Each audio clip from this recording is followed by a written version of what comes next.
Bom, pessoal, nesse ponto, então, a gente finaliza o estudo do movimento de rotação, que iniciamos desde o primeiro dia da aula da disciplina de Física 2. E agora a gente vai tratar de um tipo de movimento especial que é conhecido como movimento de rolamento. O que seria o movimento de rolamento? É a combinação de dois movimentos que agora é bastante conhecido nosso, que é o movimento de translação, que vocês estudam lá na Física 1, e o movimento de rotação que acabamos de finalizar na nossa aula. A combinação desses dois movimentos, então, é conhecida como movimento de rolamento, e a partir desse momento nós vamos iniciar o estudo dele, né? Para isso, a gente vai considerar uma roda de raio R que está rolando, ou seja, executando o movimento de rolamento sem deslizar, tá certo? Então, considera aqui essa roda de raio R, está aqui o seu centro de massa, e se a gente quiser associar o deslocamento linear dessa roda, a gente pode relacionar esse deslocamento linear através do deslocamento angular por meio do raio dessa roda. Não é isso? Do raio da rotação.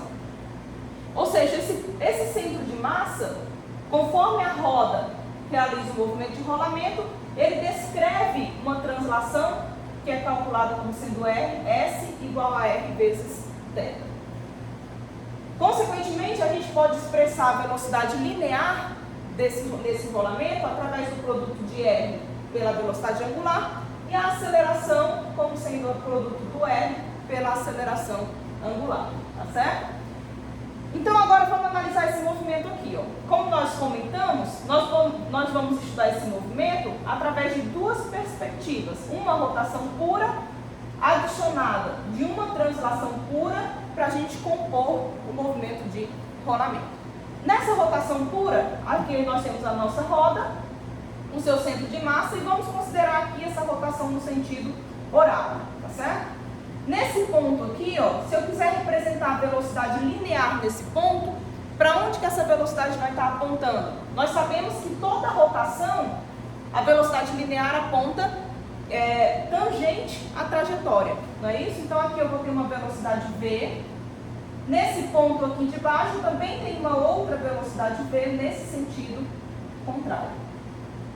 Ou seja, sempre tangente à trajetória circular, a rotação. Se eu considerar agora a rotação, a translação pura, ou seja, digamos que essa roda esteja transladando aqui para a direita, ou seja, todos os pontos dessa roda terão uma velocidade V, apontando aqui nessa direção para a direita. Então aqui seria um V do centro de massa, aqui um V do centro de massa, todos eles lineares, e aqui um V do centro de massa. Certo? Então aqui a gente tem a rotação pura, aqui nós temos a translação pura, todos os pontos da roda nessa translação apontam na mesma direção, no sentido da translação, tá certo? E aqui a gente pode representar então o rolamento. Se eu somar essa velocidade que está aqui para a direita, e ela tem módulo V do centro de massa, com essa velocidade aqui que representa a translação, que também é um vetor para a direita, quanto é que a gente vai ter ali? 2V do centro de massa, tá bom? Aqui nesse caso, eu vou ter uma velocidade V do centro de massa nesse ponto, no meio.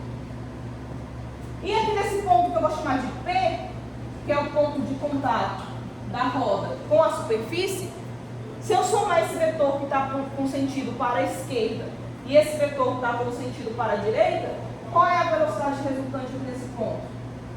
0, não é isso? Ou seja,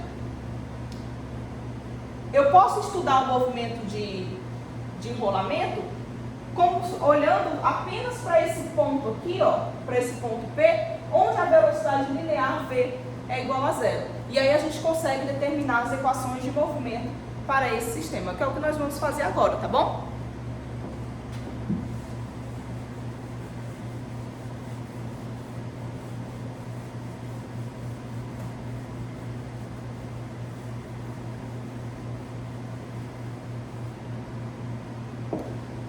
seja, pessoal, no movimento de rolamento, esse ponto aqui superior, ele tem uma velocidade 2 vezes maior do que o ponto aqui do centro, e esse ponto aqui que está em contato com a superfície, ele tem uma velocidade V igual a 0, ou seja, o ponto de maior velocidade aqui no rolamento é esse ponto aqui superior, certo? Então, se a gente quisesse expressar a energia cinética daquele movimento de rolamento, como é que eu escrevo isso?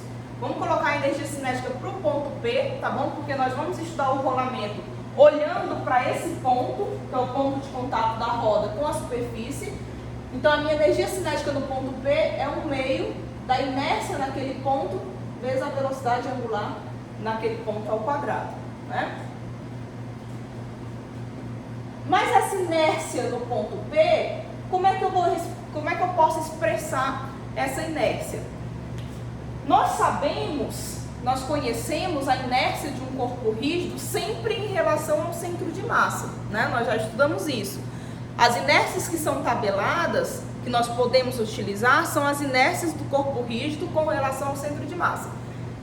Esse objeto, quando eu olhar ele aqui pelo ponto P, com uma rotação no ponto P, eu tenho que transformar a inércia dele do centro de massa para esse novo ponto. Como é que eu faço isso? Através de uma coisa conhecida por teorema dos eixos paralelos, que nós já vimos, né? Esse aqui é o teorema dos eixos paralelos.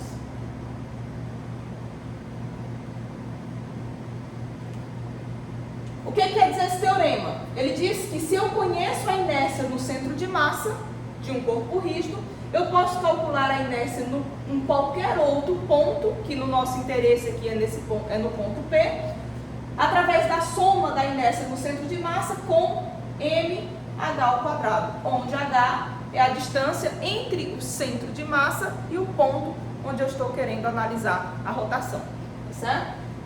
Então vamos colocar aqui esse I no ponto P, vai ser o I no centro de massa mais m vezes.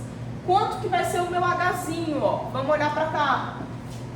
Se essa roda tem raio R, qual é a distância do centro de massa para esse ponto que está em contato com a superfície? É o próprio raio da roda, não é isso? Então aqui vai ser m r ao quadrado, onde R é o raio da roda.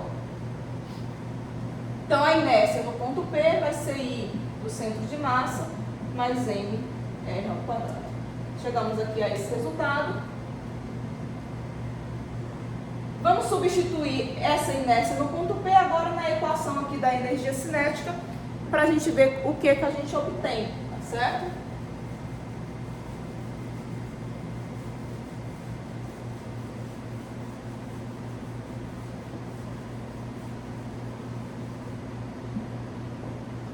A nossa energia cinética lá naquele ponto é 1/2 do I do centro de massa mais m r ao quadrado vezes a velocidade angular ao quadrado, tá bom? Coloquei essa equação aqui, essa inércia no ponto P, dentro aqui da equação da energia cinética para aquele ponto. Então a energia cinética no ponto P vai ser 1/2 do I do centro de massa mais velocidade angular ao quadrado mais 1/2 de m r ao quadrado velocidade angular ao quadrado. Olha aqui a equação que a gente obteve. Esse primeiro termo vocês conhecem, né? O que significa esse primeiro termo? É a energia cinética de rotação, 1/2 de I ômega ao quadrado, com relação ao centro de massa, né? E esse segundo termo também é simples, olha só. A gente conhece esse termo aqui, ó. O que significa R vezes ômega? R vezes ômega é a velocidade linear V. A gente está chamando de V do centro de massa. Substituindo ali, então, a gente vai ficar com energia cinética igual a 1/2 de I do centro de massa, velocidade angular ao quadrado, mais 1/2 da massa, velocidade linear do centro de massa ao quadrado. Então, a gente chega aqui nessa expressão para a energia cinética, que agora é conhecida como energia cinética de rolamento.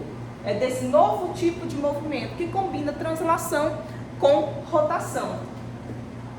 Concluindo, olhando aqui para essa equação, o que ela está dizendo para a gente? Ela diz que se eu tiver um movimento de rolamento, esse movimento é calculado através da soma da energia cinética de rotação com a energia cinética de translação, ambas relacionadas ao centro de massa.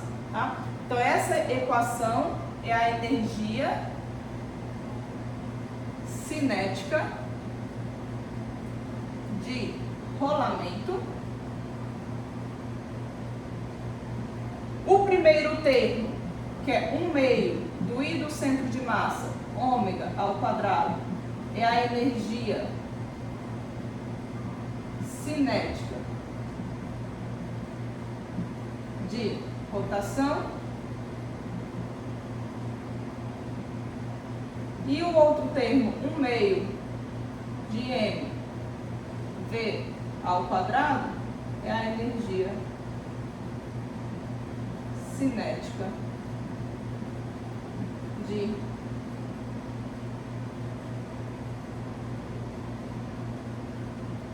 translação. Certo? Então a gente vai fazer agora um exemplo. Vamos fazer um exemplo típico que vocês já conhecem, que é o movimento de um objeto descendo um plano inclinado, de uma roda, de uma esfera, descendo um plano inclinado, só que agora considerando o movimento completo, que é o movimento de rotação com o movimento de translação, tá bom?